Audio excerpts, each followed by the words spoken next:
Bismillah, Assalamualaikum warahmatullahi wabarakatuh. Alhamdulillahirabbil alamin wa bihi nasta'in ala umuri dini waddin. Asyhadu an la ilaha illallah wahdahu la syarika lahu wa asyhadu anna Muhammadan abduhu wa rasuluh.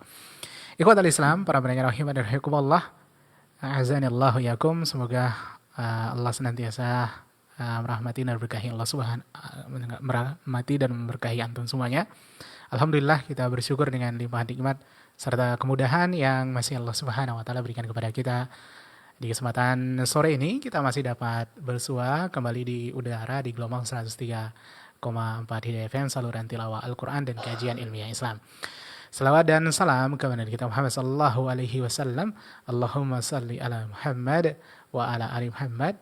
Tak lupa kepada keluarga beliau, sahabat beliau dan orang-orang yang mengikuti sunnah-sunnah beliau hingga yaumil qiyamah. Ikhwatal Islam, para pendengar rahimakumullah, kita kembali berjumpa dalam edisi Kamis tanggal 27 Jumadil Akhir 1447 Hijriah, bertepatan pada tanggal 18 Desember 2025. Seperti biasa, sore ini setiap Kamis sore akan kita dengarkan kembali kajian secara langsung bersama guru kita Ustaz Denny Syaputra LCMA Fidallahu Ta'ala. Dan Alhamdulillah kita telah terhubung bersama Ustadz langsung dari kediaman Ustadz dari kota Madinah, Saudi Arabia. Dan sebelumnya kota Islam, sebelum kita mulai kita sapa Ustadz terlebih dahulu. Assalamualaikum warahmatullahi wabarakatuh Ustadz. Waalaikumsalam warahmatullahi wabarakatuh. Kaifa hal Ustadz, sehat Ustadz? Ya, bikhair, alhamdulillah, barakallah fiik. Baik, barakallah, jazakallah khair telah menyempatkan waktunya mengisi acara hari ini. Semoga Ustadz dan keluarga senantiasa diberikan kesehatan, dimudahkan segala urusannya, amin ya rabbal alamin. Ikhwatal Islam, para pendengar rahimakumullah, untuk tema sore ini Ustaz akan membahas tentang hati juga bisa sakit sebagaimana tubuh bisa sakit. Dan setelah pembahasan nanti insya Allah ta'ala juga kita sediakan tanya jawab bagi kaum muslimin dan muslimat yang ingin bertanya seputar pembahasan atau pertanyaan lainnya. Untuk dapat telepon kami di 08117530.000 atau nomor telepon WA di 081175454444. Kajian ini juga dapat antum simak melalui streaming Facebook dan Instagram kami, dan nomor yang kami sebutkan tadi juga telah kami lampirkan di layar monitor kita masing-masing. Kita langsung silakan kepada Ustadz. Falyatafadhal mashkura fayajurah. Nah, Ustadz. Bismillahirrahmanirrahim. Alhamdulillahi rabbil alamin. Wa sallallahu wa sallam wa baraka wa an'am ala al-mab'uth rahmatan lil alamin. Sayyidina wa nabiyyina Muhammadin wa ala alihi wa sahbihi wa sallam. Ma'asyarul muslimin, ma'asyarul muslimat, kita pendengar dimanapun antum dan antuna berada, yang semoga senantiasa diberkahi Allah Subhanahu wa ta'ala. Assalamualaikum warahmatullahi wabarakatuh. Alhamdulillah, kembali kita memuja dan memuji Allah Azza wa Jal. Kembali kita bersyukur atas segala rahmat, nikmat, kasih sayang ya Allah Subhanahu wa ta'ala selalu anugerahkan kepada kita. Salawat dan salam semoga senantiasa tercurahkan dan tersampaikan buat Nabi kita tercinta, suri tauladan kita yang mulia, Nabi kita Muhammad sallallahu alaihi wasallam. Allahumma salli ala Muhammadin wa ala alihi wa sahbihi wa sallim. Ma'asyarul muslimin, ma'asyarul muslimat, para pendengar Radio Hidayah dimanapun antum dan antuna berada, yang semoga selalu diberkahi Allah Subhanahu wa ta'ala. Kembali kita lanjutkan pelajaran kita dalam mempelajari al-qawaid, kaidah-kaidah berkaitan dengan fikih hati. Kita lanjutkan ke kaidah berikutnya, yaitu kaidah yang ke-8. Kaidah yang ke-8 adalah al-qalbu yamradu kama yamradul badan. Al-qalbu yamradu kama yamradul badan. Hati bisa sakit sebagaimana halnya tubuh juga sakit. Kaidah ini disebutkan oleh Al-Imam Ibnu Qayyim dalam kitab beliau Ighathatul Lahafan, dan juga beliau sebutkan dalam Miftah Daris Sa'adah rahimahullahu ta'ala. Kaidah ini kaidah yang sangat penting agar kita bisa memberikan perhatian kepada hati kita. yang mana dia merupakan komponen yang sangat penting dari tubuh kita. Al-qalbu, ya kaidahnya adalah al-qalbu yamrad, hati bisa sakit atau hati sakit, kama yamradul badan, sebagaimana halnya tubuh juga bisa sakit. Kaidah yang sangat penting agar kita bisa menjaga hati, agar hati kita selalu sehat, agar kita bisa hati-hati. Bagaimana agar hati kita ini terjauhkan dari hal-hal yang bisa merusak dan bisa mendatangkan penyakit. Dan ketika dia terjangkiti oleh penyakit, maka kita juga harus segera untuk harus segera untuk mengobatinya dari penyakit tersebut. Ma'asyiral muslimin, ma'asyiral muslimat yang dimuliakan Allah Subhanahu wa taala. Allah Subhanahu wa taala menciptakan setiap anggota badan kita itu memiliki fungsi khusus. Dan anggota badan tersebut akan sempurna apabila dia bisa menjalankan fungsinya.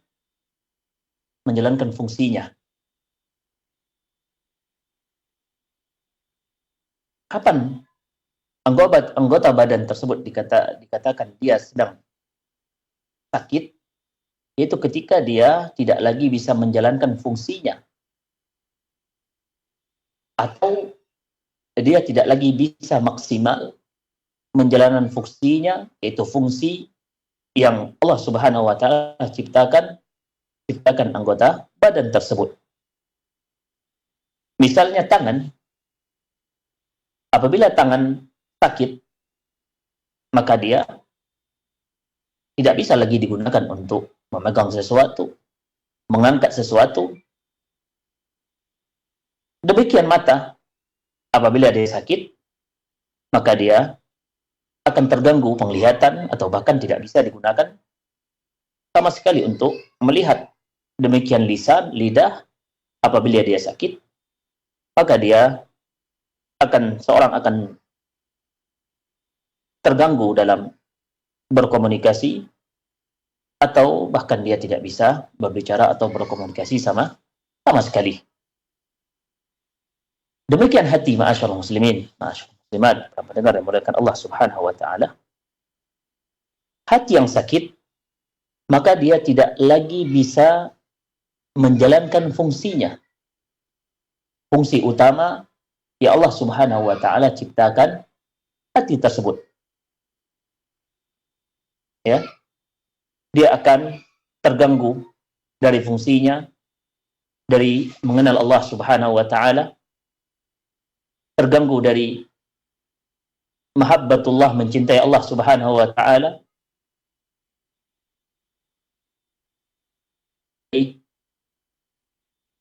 tunduk kepada Allah Subhanahu wa taala, untuk rindu kepada perjumpaan dengan Allah Subhanahu wa taala.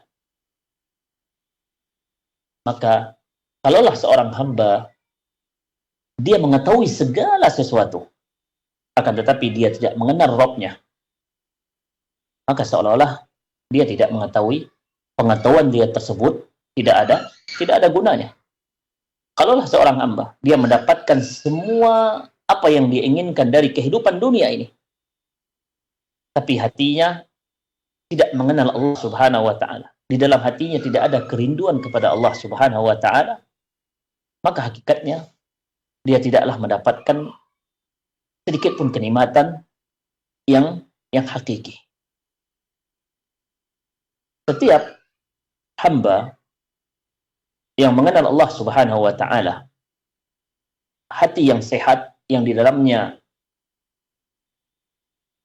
dia mengenal Allah Subhanahu wa taala, ada ma'rifatullah Subhanahu wa taala, maka pasti dia akan mencintai Allah Subhanahu wa taala, maka pasti dia akan mengikhlaskan ibadah hanya untuk Allah Subhanahu wa taala. Tidak akan mungkin dia akan mendahulukan sesuatu daripada kecintaan dia kepada Allah Subhanahu wa taala. Tidak mungkin dia lebih mendahulukan cintanya kepada sesuatu di atas kecintaan dia kepada Allah Subhanahu wa taala. Dan orang yang mendahulukan cinta kepada sesuatu di atas melebihi cintanya kepada Allah Subhanahu wa taala, maka orang yang seperti ini hatinya sakit. Hatinya sakit. Sebagaimana halnya lambung, apabila dia dibiasakan ya memakan atau mengkonsumsi makanan-makanan yang tidak baik, dan dia lebih mengedepankan makanan-makanan yang tidak baik tersebut di atas makanan-makanan yang baik, maka lama kelamaan keinginan dia untuk mengkonsumsi makanan-makanan yang baik akan berkurang. Maka oleh karena itu, penyakit hati ini lebih berbahaya dari penyakit yang ada pada tubuh. Kenapa? Karena penyakit yang menimpa badan, ya, akibatnya paling fatal, akibatnya adalah mengantarkan seseorang kepada kematian. Adapun penyakit yang ada pada hati, apabila dia tidak segera diobati, maka ini bisa menghancurkan atau mengantarkan seseorang kepada kesengsaraan yang abadi. Ya, dia akan sengsara selama-lamanya. Maka penyakit ya hati, penyakit yang menyakiti hati seorang hamba ini lebih berbahaya. Lebih berbahaya. Apabila seorang hamba ya selalu melakukan hal-hal atau sebab-sebab yang bisa merusak hatinya, yang bisa menyebabkan hatinya sakit, maka kadang Allah Subhanahu wa taala akan menghukumnya dengan menambah penyakit tersebut. Ya. Allah Subhanahu wa taala berfirman, "Fi qulubihim marad fazadahumullahu marada." Di dalam hati-hati mereka ada penyakit, maka Allah Subhanahu wa taala tambahkan penyakit tersebut. Ini seorang hamba harus takut, harus khawatir. Ketika dia tahu bahwasanya hatinya sedang tidak sehat. Ya. Maka segeralah dia kembali kepada Allah Subhanahu wa taala. Sebelum Allah Subhanahu wa taala memberikan hukuman dengan menambah penyakit tersebut sehingga dia tidak sadar. Ya. Sehingga dia tidak lagi merasakan bahwasanya hatinya lagi bermasalah.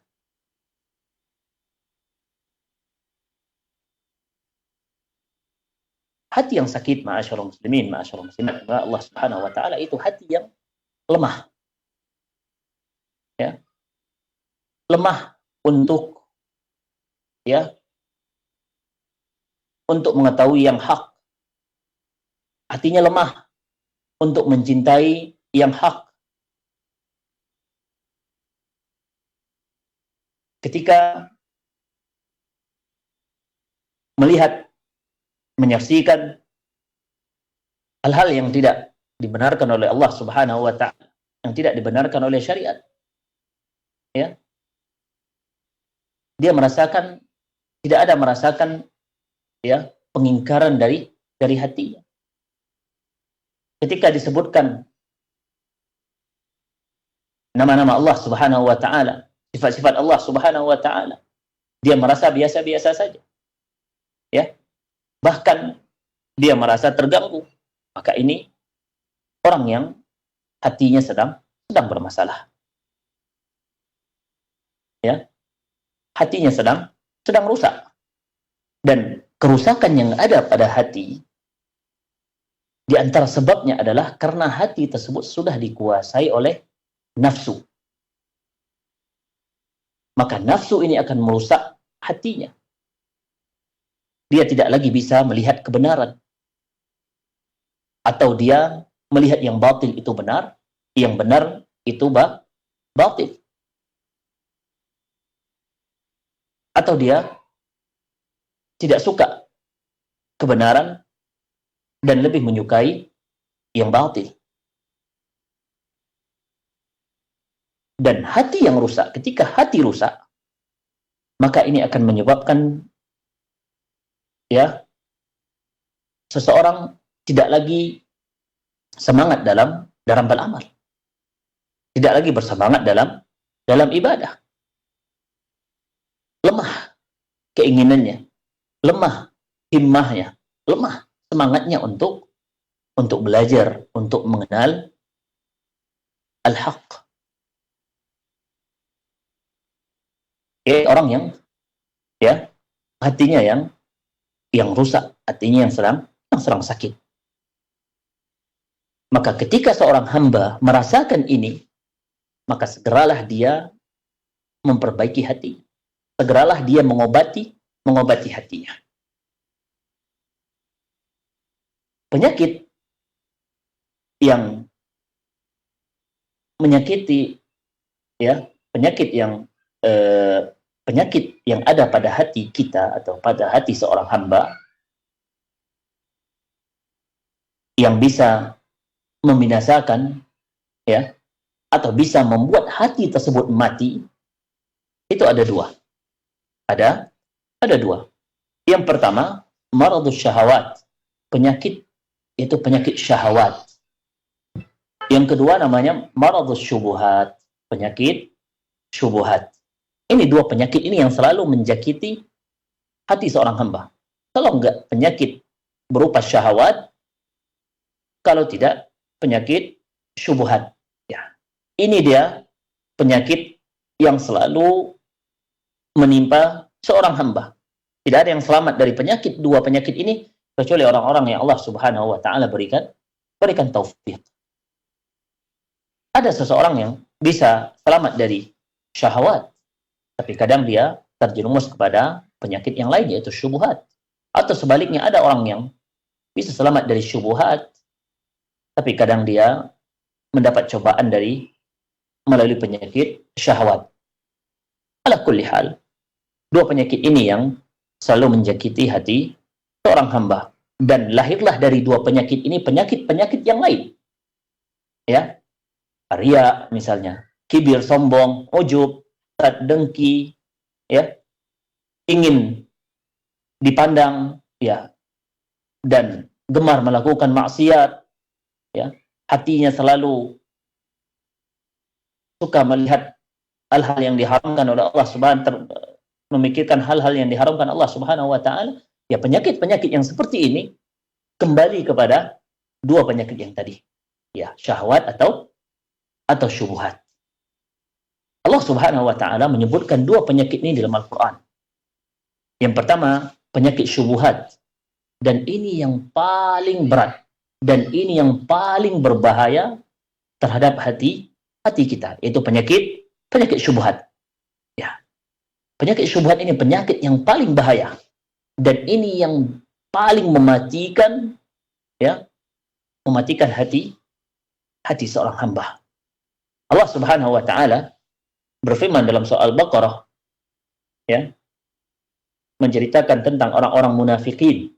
Allah Subhanahu wa taala berfirman, fi qulubihim maradun fazadahumullahu marada. Di hati-hati mereka ada penyakit dan Allah tambahkan penyakit tersebut. Ini penyakit syubhat. Dalam ayat lain Allah Subhanahu wa taala juga berfirman dalam surah Al-Mudaththir, wal yaqul alladziina fi qulubihim maradu wal kafiruna madza aradallahu bihadza mathala. Agar orang-orang yang di hatinya ada penyakit dan orang kafir, mereka berkata, apa yang Allah Subhanahu wa taala inginkan dengan permisalan ini. Allah Subhanahu wa taala juga berfirman dalam surah Al-Hajj, liyaj'ala ma yulqi syaitanu fitnatan liyaj'ala ma yulqi syaitanu fitnatan lilladzina fi qulubihim maradu wal qasiyati qulubuhum. Agar Allah Subhanahu wa taala jadikan apa yang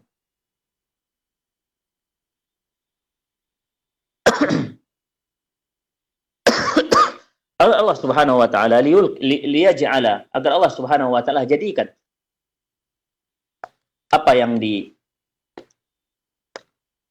dilemparkan oleh syaitan, ya, yang disebabkan oleh syaitan sebagai fitnah, ya, lilladzina amanu, bagi orang-orang beriman.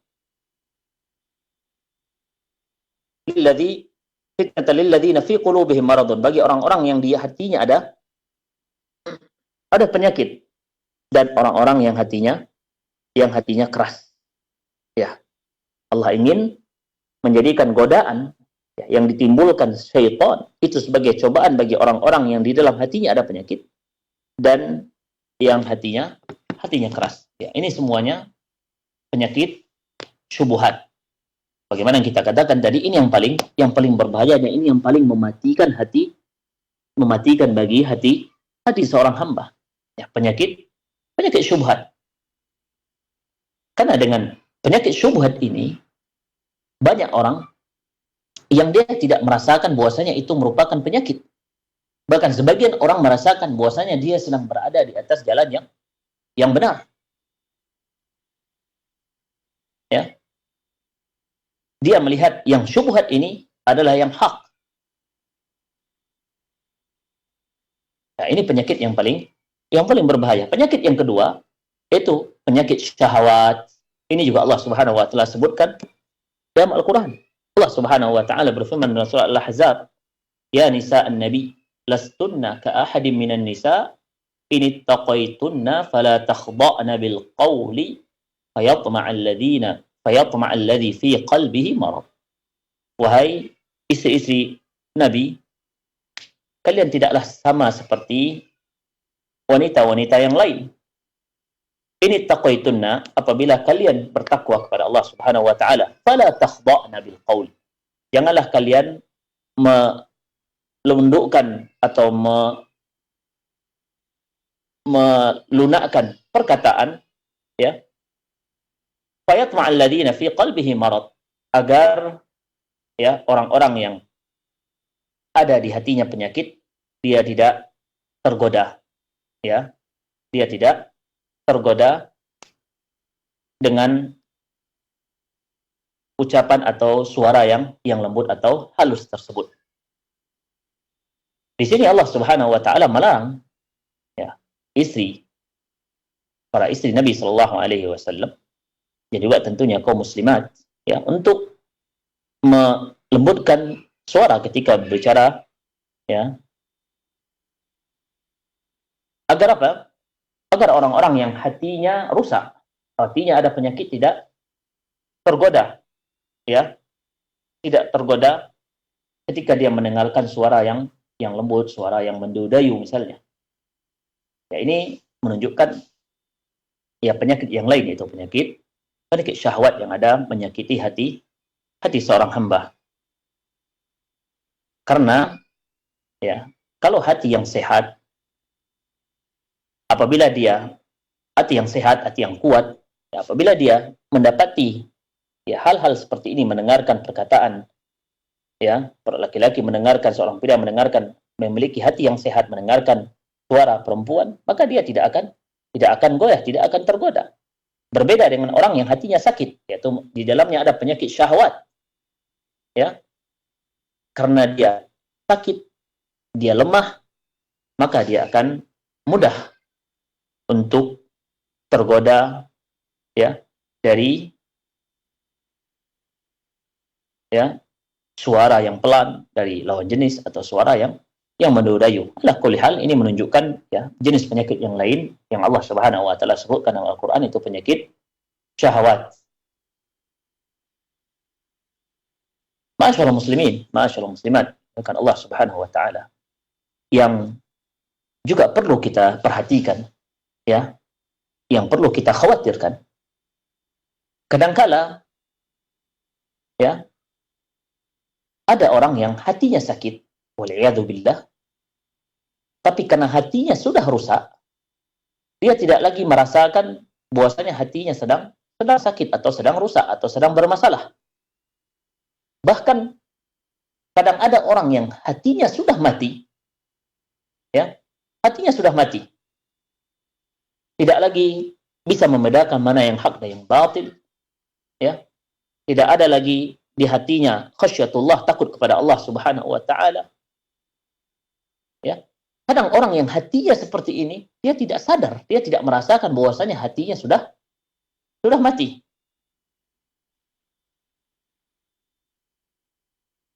Ya. Karena apa? Karena hawa nafsu, karena kebodohan, ya, yang ada pada hatinya sudah menghilangkan, ya, rasa dari hatinya.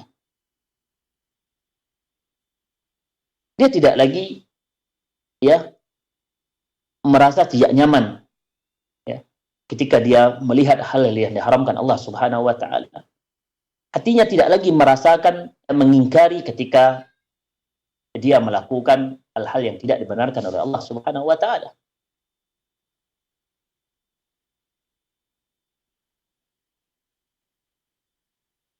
Ya, ini sangat berbahaya yang harus, ya, dikhawatirkan oleh setiap kita.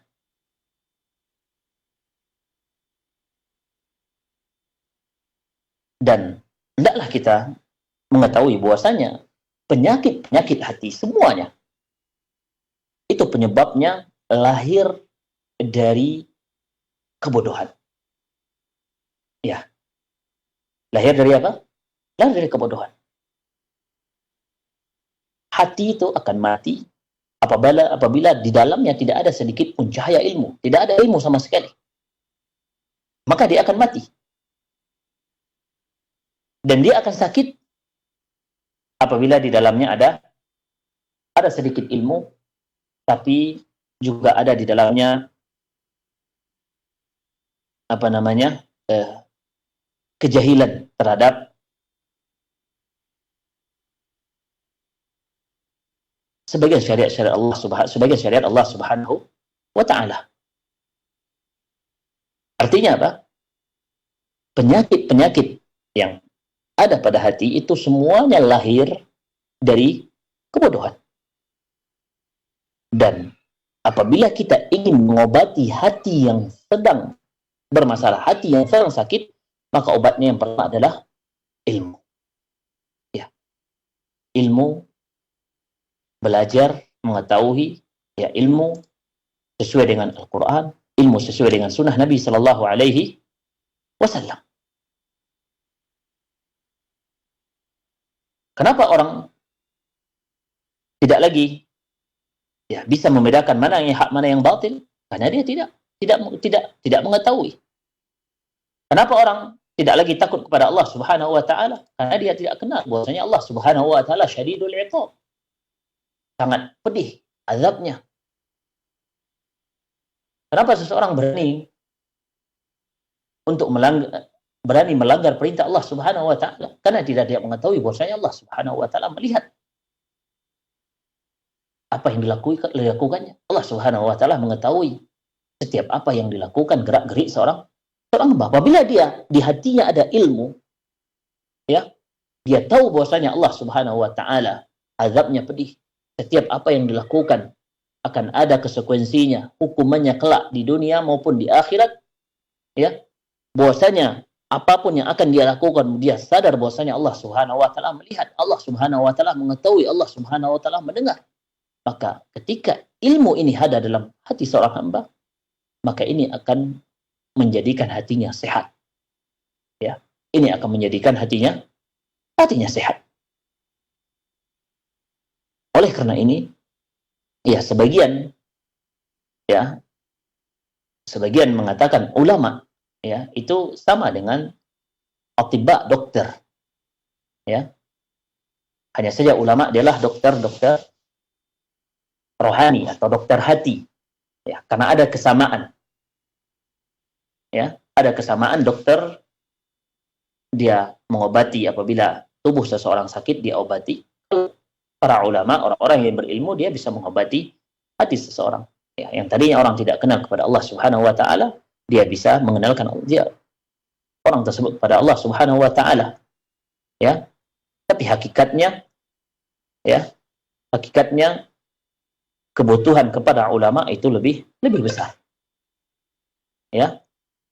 Kebutuhan kepada para ulama itu melebihi daripada seorang butuh kepada seorang dokter.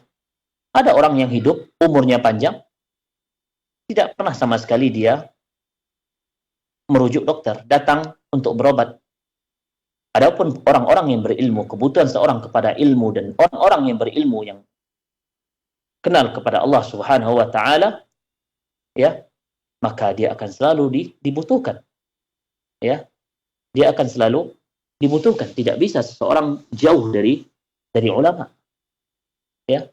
Tidak bisa seseorang untuk mengatakan bahwasanya dia tidak butuh ya kepada orang-orang yang berilmu. Maka kebutuhan hati seseorang, kebutuhan hati kita kepada ilmu ya itu bahkan melebihi daripada kebutuhan kita kepada oksigen, Makanya para ulama mengatakan hati itu, ya ilmu bagi hati itu bagaikan air untuk ikan. Apabila tidak ada air, maka ikan pasti akan mati. Ma'asyiral muslimin, ma'asyiral muslimat yang dimuliakan Allah Subhanahu wa taala. Makanya Ibnu Rajab Al-Hambali rahimahullahu taala berkata, "Ya man marida qalbuh, wahai orang yang hatinya sedang sakit, ihmilhu ila majlisi dzikri la'allahu an yu'afa." Orang yang hatinya sedang sakit, maka bawa hati tersebut ke majlis zikir, majlis ilmu. Maka hati tersebut akan sehat. Hati tersebut akan sehat. Jadi obat ketika kita merasakan semangat kita telah melemah. Ya. Ketika kita melihat kemungkaran, kita merasa biasa-biasa saja. Ketika kita mendengarkan hal-hal yang tidak dibenarkan oleh syariat, kita merasa biasa-biasa saja, maka ketahuilah ketika itu hati kita sedang rusak, hati kita sedang sakit, maka segeralah bawa hati tersebut, bagaimana kata Ibnu Rajab, menuju majlis zikir, majlis ilmu, maka dengannya hati tersebut akan kembali sehat. Kemudian kata Syekh radhiyallahu taala khitaman, ya, sebagai penutup, inna anfa'al aghdhiyati ghidaul iman wa anfa'ul adwiyati dawaul Qur'an. Sesungguhnya asupan yang paling bermanfaat untuk hati yaitu asupan iman, ya. Dan obat yang paling bermanfaat untuk hati yaitu obat Al-Qur'an. Ya. Oleh karena ini Allah Subhanahu wa taala namakan Al-Qur'anul Karim ya syifa li amradis sudur, kata beliau. Ya, obat bagi penyakit-penyakit hati.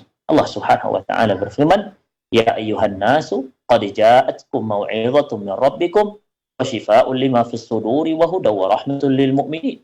Wahai orang-orang, wahai sekalian manusia, qad ja'atkum mau'izah, telah datang kepada kalian mau'izah, peringatan dari Rabb kalian, wa shifaa'un lima fis sudur, dan obat bagi dada atau hati-hati, wa hudaw wa rahmatun lil mu'minin, dan juga sebagai petunjuk dan rahmat bagi orang-orang yang beriman. Maka hati kita, ma'asyarul muslimin, membutuhkan ya sesuatu yang bisa menjaganya, yang bisa memberikan kekuatan untuk hati tersebut. Yang bisa menjaganya itu iman, ya. Iman kepada Allah Subhanahu wa taala. Isilah hati kita dengan keimanan kepada Allah Subhanahu wa taala. Ya. Isi dengan ketaatan kepada Allah Subhanahu wa taala.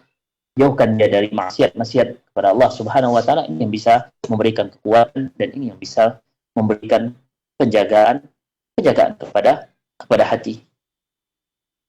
Dan berusaha untuk senantiasa menjauhkan dari hal-hal yang bisa,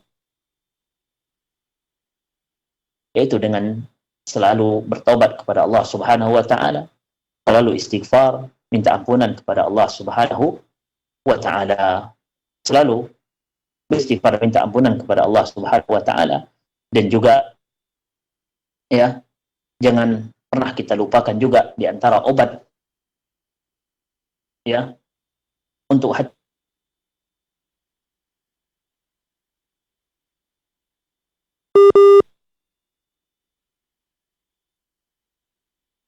introspeksi diri. Apabila kita merasakan hati ini bermasalah, maka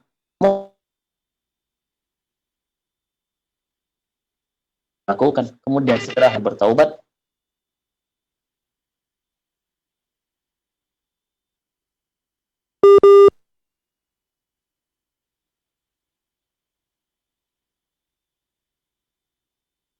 Ma'asyiral muslimin, ma'asyiral muslimat, dimuliakan Allah Subhanahu wa taala.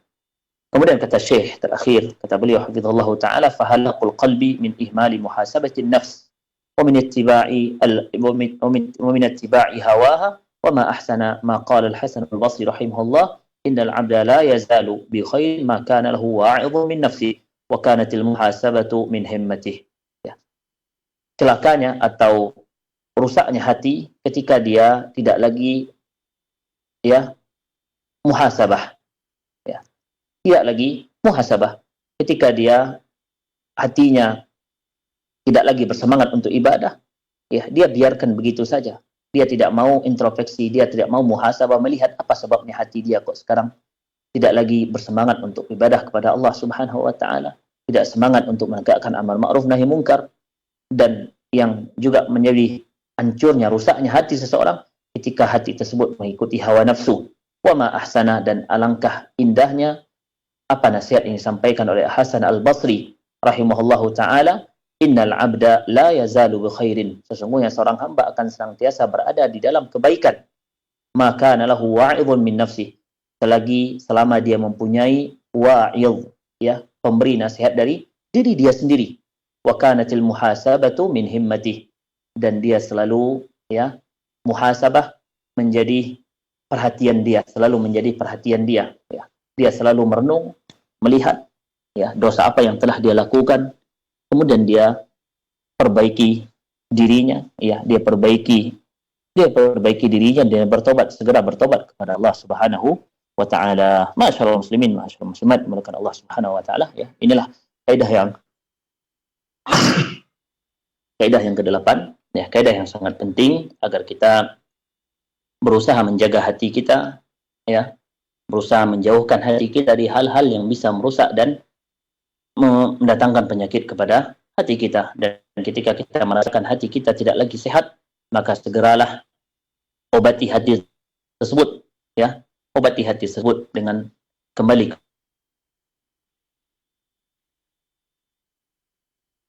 Allah. Dan obat yang paling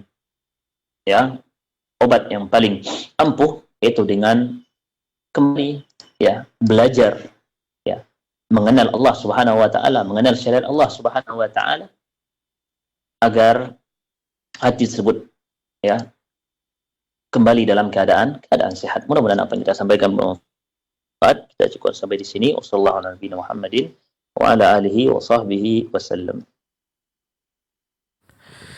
Baik, terima kasih Ustaz atas penjelasan dari tema yang telah kita dengarkan bersama. Ikhwatul Islam, para pendengar rahimanikumallah, semoga menjadi renungan dan tambahan ilmu, semoga dapat kita amalkan dalam kehidupan kita sehari-hari. Baik, ikhwatul Islam, para pendengar rahimanikumallah, kita masuk ke sesi kedua. Mungkin ada sekitar beberapa menit untuk menerima pertanyaan-pertanyaan antum. Ada yang ingin bertanya seputar pembahasan atau pertanyaan lainnya, kami persilahkan untuk menelpon di 08117530.000 atau nomor telepon WA di 0811754544. Silakan untuk pertanyaan dari SMS dan WA juga dapat dikirim di 0811754544. Untuk pertanyaan pertama mungkin kita dahulukan dari telepon. Barangkali ingin bertanya langsung dari telepon dan telepon WA, kami buka di 08117530.000 dan nomor telepon WA di 0811754544. Nah, kalau ya, silakan untuk pertanyaan dari telepon? Kalau belum ada dari telepon, kita coba angkat pertanyaan dari uh, WA. Assalamualaikum Ustadz. Jazakallah khairan, barakallah Ufik. Mohon nasihatnya Ustadz. Qadarullah, saat ini saya sedang menganggur Ustadz. Jadi saya bertanya-tanya kepada kenalan atau teman-teman saya dengan niat mengambil sebab agar mendapatkan pekerjaan. Cuma terkadang hati ini merasa takut Ustaz. Terkadang apakah ini tergolong kepada meminta-minta kepada manusia? Nah Ustaz.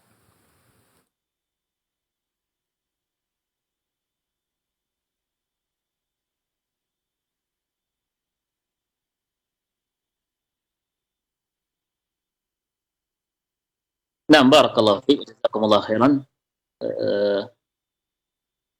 Eh, kita sebagai hamba ya dituntut untuk selalu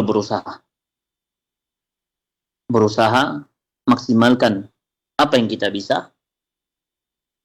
Adapun hasilnya kita kembalikan kepada Allah Subhanahu wa taala. Adapun seseorang yang membutuhkan pekerjaan, kemudian dia coba melamar, berusaha mendatangi ya tempat-tempat yang membuka lowongan pekerjaan, ini sesuatu yang bagus, ya, bentuk dari usaha, ya. Tentu ini tidak masuk ke dalam meminta-minta, ya. Tapi ya kalau dalam istilah kita mungkin meminta pekerjaan, tapi ini hakikatnya adalah seseorang menawarkan karena dia memiliki kemampuan, memiliki keahlian, memiliki skill, kemudian dia menawarkan ya kemampuan dia tadi, skill dia tadi kepada sebuah instansi, sebuah lembaga, kemudian dengan skill dan kemampuan yang dia berikan kepada tempat dia bekerja, kemudian dia mendapatkan hasil yang halal dari itu semua, tentu ini sesuatu yang baik. Ya, ini tentu tidak masuk kepada meminta-minta. Adapun yang dilarang dalam hadis Nabi SAW meminta-minta, ada seorang meminta-minta, ya, tanpa dia bekerja, ya, tanpa dia mengeluarkan keringatnya, dia hanya mengharapkan pemberian dari orang, kemudian dia cukupkan dari pemberian orang tersebut. Ini yang tercadar dalam syariat kita. Wallahu taala. Terima kasih Ustaz atas jawabannya. Semoga yang bertanya juga dapat mendengarkan dengan jelas dan menjadi tambahan ilmu juga kepada kita semuanya. Silakan untuk pertanyaan dari telepon, barangkali ingin bertanya yang telah mencoba menghubungi kita ada telepon 08117530.000 dan nomor telepon WA di 0811754544. Kita persilakan. Di sini ada pertanyaan dari WA Ustaz. Assalamualaikum Ustaz. Apakah boleh sholat subuh di bus Ustaz apabila busnya tidak berhenti? Dari Abdullah di Merak Sakti. Nah, Ustaz. Afwan, coba diulangi. Apakah boleh sholat subuh dilaksanakan di bus Ustaz apabila busnya tidak berhenti di waktu sholat subuh tersebut? Nah, Ustaz. Nah, ya tentu melakukan usaha terlebih dahulu. Ya, maksudnya kalau bisa dia sampaikan kepada sopir bisnya untuk berhenti, ya, karena ingin melakukan sholat subuh, atau sebelum dia memesan tiket, dia tahu misalnya ya bis A itu yang punya bukan orang Islam misalnya, atau sopirnya tidak berhenti ketika waktu-waktu sholat, ya dia tahu, maka tentu kita berusaha untuk mencari pilihan yang lain, untuk berusaha mencari pilihan yang lain. Akan tapi ketika kita naik bis dan kita tidak tahu sama sekali, ya ternyata ketika kita berada dalam bis, ternyata sopirnya tidak ya berhenti untuk melakukan salat subuh sebagaimana yang ditanyakan, ya.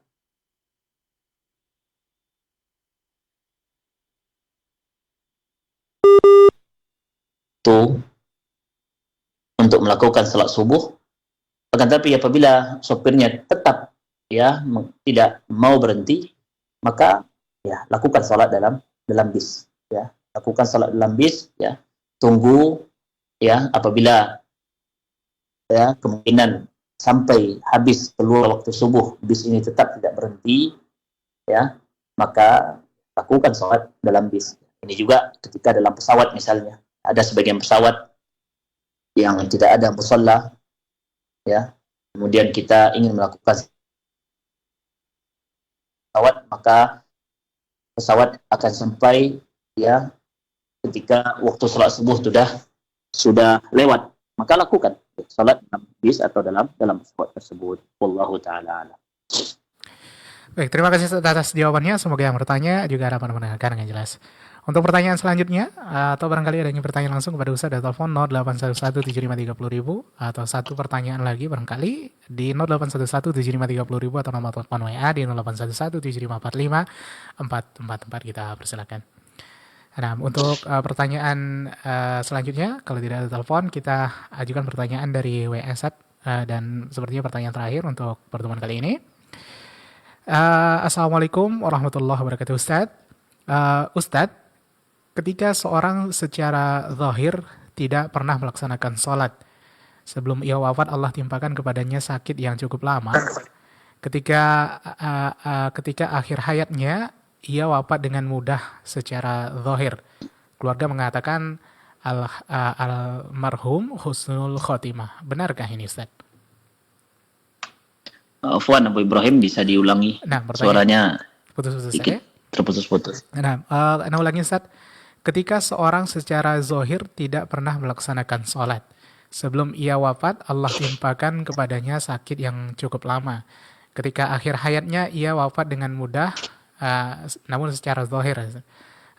Keluarga mengatakan almarhum husnul khotimah. Benarkah ini, Ustaz? Itu pertanyaan, Ustaz. Nah, wallahu ta'ala alam. Ya, kita berdoa dan berharap kepada Allah Subhanahu wa taala semoga dia mendapatkan husnul khotimah. Tapi secara individu kita tidak bisa mengklaim seseorang apakah husnul khotimah, apakah dia dalam keadaan su'ul khotimah, maka kita tidak bisa menghukumi. Ya, kita serahkan dan kembalikan kepada Allah Subhanahu wa taala. Ya. Walaupun kita lihat ada orang yang kesehari-hariannya dia terjerumus dalam dosa dan maksiat, ya. Kemudian dia meninggal dunia, kemudian kita katakan seseorang su'ul khotimah, tidak boleh. Ya, tidak boleh, tidak ada hak bagi kita untuk mengklaim seseorang apakah dia husnul khatimah atau dia su'ul khatimah. Tapi yang bisa kita lakukan, kita berharap dan berdoa kepada Allah Subhanahu wa taala agar saudara kita tersebut mendapatkan husnul khatimah, karena kita tidak tahu apakah mungkin saja di detik-detik terakhir ya dia bertaubat, benar-benar taubat kepada Allah Subhanahu wa taala.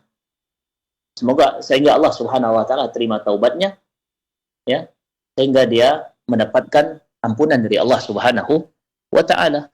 Dan juga demikian, ya, kita yang lihat orang-orang keseharian dia soleh, bertakwa, ya, kenapa kita tidak boleh katakan dia penduduk surga, dia mendapatkan husnul khatimah? Karena kita tidak tahu juga, ya, mungkin dia mendapat cobaan di akhir hayatnya dan dia ya berpaling dari Allah Subhanahu wa taala, wal iyadu billah. Ya. Jadi apabila kita melihat ada orang yang sudah meninggal dunia, ya, yang kita tahu di masa hidupnya, maka kita doakan, ya, doakan dia, mudah-mudahan dia mendapatkan husnul khatimah, mudah-mudahan dia mendapatkan ampunan dari Allah Subhanahu wa taala, mudah-mudahan Allah Subhanahu wa taala berikan dia tempat yang terbaik. Ya, ini yang manhaj atau ya manhaj yang diajarkan oleh syariat kita. Ya, adapun mengklaim seseorang husnul khatimah atau surga dalam neraka, maka ini tidak menjadi tidak benar, ya, tidak benar, ya, karena ini semua kita serahkan kepada Allah Subhanahu wa taala. Wallahu taala.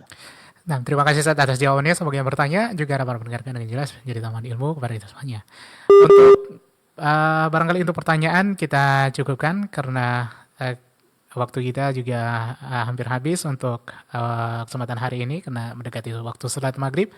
Dan mungkin ada tambahan Ustaz sebagai akhir kebersamaan kita untuk edisi hari ini. Nah, Ustaz. Barakallahu fiik Abu Ibrahim, teman-teman kru Radio Hidayah FM. Mudah-mudahan Allah Subhanahu wa taala selalu memberikan taufik dan memberkahi kita semua. Ma'asyiral muslimin, ma'asyiral muslimat, doakan Allah Subhanahu wa taala mudah-mudahan apa yang kita sampaikan tadi ya bermanfaat, bisa menjadi tambahan ilmu kita bagi kita, ya, bisa menjadi pengingat bagi kita agar kita selalu menjaga hati kita, ya, menjaga hati kita, ya, agar hati kita selalu sehat, ya, agar hati kita selalu bisa terjauhkan dari hal-hal yang bisa menyakiti, merusak, ya, agar kita selamat kelak ketika kita berjumpa dengan Allah Subhanahu wa taala. Mudah-mudahan apa yang kita sampaikan bermanfaat. Wassallallahu ala nabiyina Muhammadin wa ala alihi washabbihi wasallam. Barakallahu fiik, jazakallahu khairan. Kembali kami ucapkan kepada guru kita Ustaz Denny Syahputra LCM Hafidhullah Ta'ala dalam pembahasan kaidah-kaidah dalam fikih hati telah kita dengarkan. Semoga menjadi taman ilmu kepada kita semua dan insyaallah ta'ala kita akan kembali di pertemuan selanjutnya. Semoga Allah senantiasa memudahkan kita. Ikhwatal Islam para pendengar rahimakumullah, terima kasih atas atensi dan kebersamaannya. Barakallahu fikum wa jazakumullah khairan atas kebersamaannya. Assalamualaikum warahmatullahi wabarakatuh.